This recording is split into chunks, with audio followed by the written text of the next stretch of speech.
አንዳንድ ሰዎች በውስጥ በላካችሁልኝ መልእክት መሰረት የብቃት ምዘና ፈተናውን ከተፈተንኩኝ በኋላ የማለፊያ ውጤቱን ሳላመጣ በመቅረቴ አንድ ደረጃ ዝቅ ተደርጌ ተመድቤያለሁኝ እና እንደዚህ ይቻላል ወይ የሚል መልእክት አስተላልፋችሁልኛል። በቮይስም አስተላልፋችሁልኛል፣ በሜሴጅም አስተላልፋችሁልኛል እና እንዴት ሊሆን ይችላል? እኔ በእርግጥ ፈተናውን ወድቄያለሁኝ እና አንድ ደረጃ ዝቅ ተደርጌ ተመድቤያለሁ እና ከመመሪያው አንጻር ምንድን ነው መደረግ የነበረብኝ? ትክክል ነው እንዴ? እድል ሊሰጠኝ አይገባም ወይ የሚል ጥያቄ ነው የቀረበልኝ። እንግዲህ በዚህ ጉዳይ ላይ የመመሪያ ወጥቷል። በፊት በ2016 ዓ.ም የመመሪያ ቁጥር 156/2016 ነው የሚለውና መመሪያውና አዋጁን በደንብ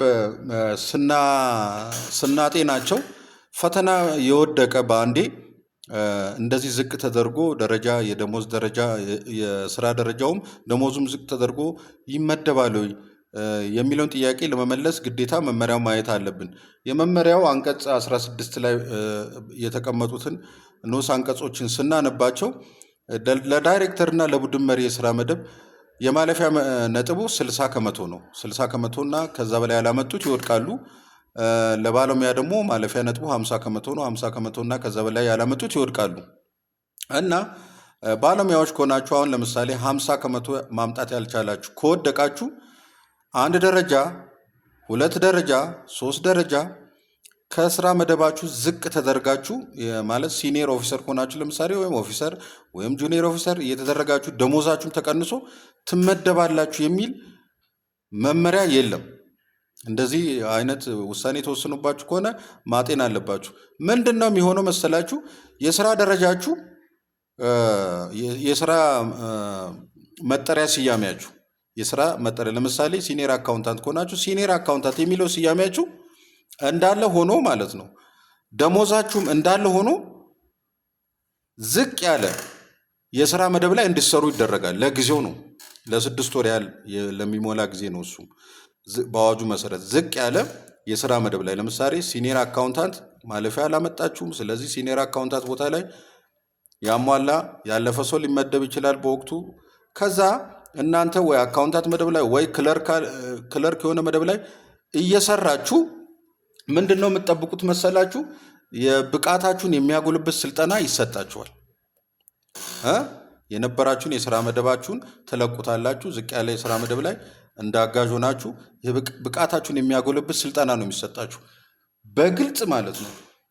እንደዚህ ደሞዙ ተቀንሶ ይመደባል የሚል ነገር የለም። አሁን የዚህ አዋጁ የመመሪያው አንቀጽ 16 ንዑስ ቁጥር 4 ብናይ በባለሙያ ስራ መደቦች ላይ የሚያመለክቱ ሰራተኞች የፈተና ማለፊያ ነጥብ 50% ይሆናል። ሆኖም ከዚህ ነጥብ በታች ያገኘ ሰራተኛ በተቋሙ ክፍት የስራ መደብ ከተገኘ ከነበረበት ደረጃ ዝቅ ብሎ እየሰራ ማለት የስራ መደቡ ይቀነስበታል ማለት አይደለም። ደሞዙ ይቀነስበታል ማለት አይደለም።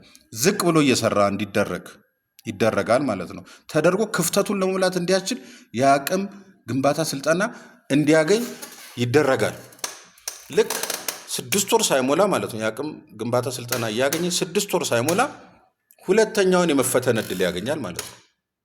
አቅም ግንባታ ስልጠና ካገኘ በኋላ ሁለተኛውን ፈተና ተፈትኖ የማለፊያ ውጤቱን ካገኘ የነበረውን የስራ መደብ ማለት ነው ቀድሞ ሲሰራበት የነበረው የስራ መደብ ላይ ተመልሶ እንዲሰራ ይደረጋል። ወይም ደግሞ ያ ቦታ ተይዞበት ከሆነ ቀድሞ ሲሰራ ከነበረው የስራ መደብ ጋር ተመጣጣኝ የሆነ የስራ መደብ ላይ ተመድቦ እንዲሰራ ይደረጋል። ከዛ በኋላ በሚወጡት የደረጃ እድገት ውድድሮች ላይ በሚቀጥሉት 2 ዓመት ውስጥ በዚህ በብቃት ምዘና ፈተና ውጤቱ አማካይነት ሊወዳደር ይችላል። በአንድ አይቀነስበትም። ስለዚህ ይህን ጥያቄ የጠየቃችሁ ሰዎች ደረጃዬና ደሞዝ ዝቅ ተደርጎ ተመድቤያለሁ ወዲያውን በመጀመሪያ ደረጃ ፈተና ስለወደቅኩኝ ብላችሁ የጠየቃችሁኝ ሰዎች እንደዛ ተደርጋችሁ ከሆነ ቅሬታችሁን ለፍርድ ቤቱ ለቅሬታ ሰሚ ኮሚቴ አቅርባችሁ በስነ ስርዓቱ መሰረት መልስ ካላገኛችሁ ፍርድ ቤት የመሄድ መብት አላችሁ። ገባችሁ? ደሞዛችሁ የስራ ደረጃችሁ እንዳለ ሆኖ ዝቅ ያለ የስራ መደብ ላይ እየሰራችሁ ነው የምቆዩት። ተግባባን? ከዛ በ6 ወር ስልጠና ስትዋችሁ ከወደቃችሁ ነው የምትባረሩት። ገባችሁ? መባረር ነው፣ አውቶማቲካሊ መባረር ነው በሁለተኛው ዙር እንጂ ግሬድ ዝቅ ተደርጎ ደሞዝ ዝቅ ተደርጎ ትመደባለህ የሚል አሰራር የለም። ግን ዝቅ ያለ የስራ መደብ ላይ እየሰራ ብቃትን የሚያጎልበት ስልጠና ይሰጣል ነው። ደሞዝ ሳይቀንስ፣ ስራ ደረጃ ስያሜ ሳይቀነስ ማለት ነው። ተግባብተናል። ሌሎች እንዲጠቀሙበት ሪፖስትም አድርጉ። ዩቱቤን በደንብ ሰብስክራይብ ማድረጋችሁን ቀጥሉ።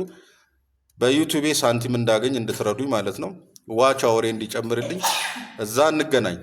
ደህና ሁኑ።